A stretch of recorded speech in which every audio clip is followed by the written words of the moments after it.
পদ্মা সেতু রেল সংযোগ প্রকল্পে চীনের লোন অ্যাভেলেবিলিটি পিরিয়ড বিল পরিশোধ করতে শেষ হবে 2024 সালের 27 নভেম্বর। এ পর্যন্ত বিল পরিশোধ করবে চীন।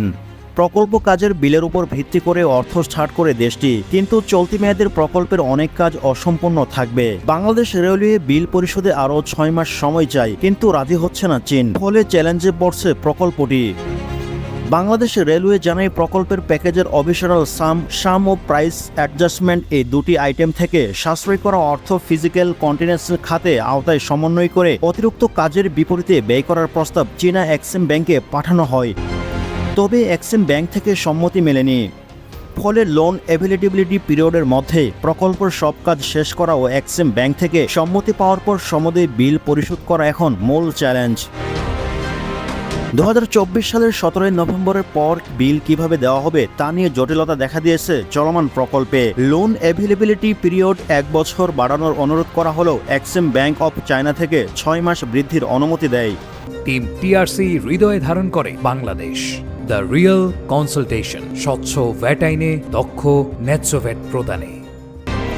কিন্তু বাংলাদেশ 1 বছর বাড়তি সময় চায়। জুলাই 2024 থেকে আগস্ট 2024 পর্যন্ত প্রায় 1.5 মাস কাজের অগ্রগতি লক্ষ্যমাত্রা অনুযায়ী হয়নি। পরিবর্তিত অবস্থায় পরিপ্রেক্ষিতে লোন অ্যাভেলেবিলিটি পিরিয়ড বৃদ্ধির জন্য উদ্যোগ নেওয়া ছাড়া কোনো উপায় নেই। অন্যথায় প্রকল্পের অনেক কাজ অসমাপ্ত থেকে যাবে বলে জানায় বাংলাদেশ রেলওয়ে। অতিরিক্ত কাজের বিপরীতে সাশ্রয়ী ঋণের অংশ ব্যয় করায় প্রস্তাব চীনা এক্সিম ব্যাংক থেকে যাচাই বাছাই চলমান। এদিকে প্রকল্পের শুরু থেকে আগস্ট 2024 মোট ব্যয় হয়েছে 33,744 কোটি 46 লাখ টাকা। এর মধ্যে সরকারি টাকা 14,834 কোটি 19 লাখ এবং চীনা ঋণ 18,910 কোটি 48 লাখ টাকা।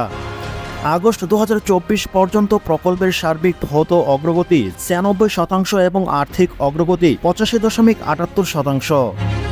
লোন অ্যাভেলেবিলিটি পিরিয়ড 17 নভেম্বর 2024 পর্যন্ত। ঢাকা মাওয়া অংশে 97.55 ও মাওয়া ভাঙা অংশের প্রকল্পের অগ্রগতি 99.50%।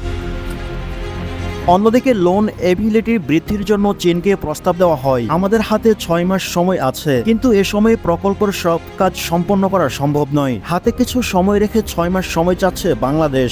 আমরা চীনকে প্রস্তাব পাঠিয়েছি, দেখা যাক কি করা যায়। এদিকে প্রকল্প পরিচালক মোহাম্মদ আফজাল হোসেন ঢাকা ভাঙা অংশে বাণিজ্যিকভাবে গত 1 নভেম্বর 2023 থেকে ট্রেন পরিচালিত হচ্ছে। ভাঙা যশোর অংশে অগ্রগতি 97.62%। এই প্যাকেজের অগ্রগতি 98%। ভাঙা যশোর অংশে প্রায় 110 কিলোমিটার রেলপথ স্থাপন সম্পন্ন হয়। 9টি স্টেশন ভবন নির্মাণ কাজ শেষে সিগন্যালের কাজ শেষ পর্যায়ে। তবে টিটিপাড়ায় সিডনি ভবন, ভাঙা জংশন ও ওভারহেড স্টেশন ভবন, টিটিপাড়া আন্ডারপাস নির্মাণ কাজ শেষ হতে জানুয়ারি 2025 সাল পর্যন্ত সময় প্রয়োজন। টিটিপাড়ায় অফিস ভবন নির্মাণ কাজ শেষ হতে লাগতে পারে এপ্রিল 2025 পর্যন্ত। অথচ চীনা লোন অ্যাভেলেবিলিটি পিরিয়ড 2024 সালের 17 নভেম্বর শেষ। এই তারিখের মধ্যে সব কাজ শেষ করে বিল তৈরি করে চ্যালেঞ্জ। এরই মধ্যে ভাঙা জংশন স্টেশন ভবনের অগ্রগতি প্রায় 70%, টিটিপাড়া আন্ডারপাস নির্মাণ কাজের অগ্রগতি প্রায় 7% এবং টিটিপাড়া সিটিটি ভবনে অগ্রগতি 65%।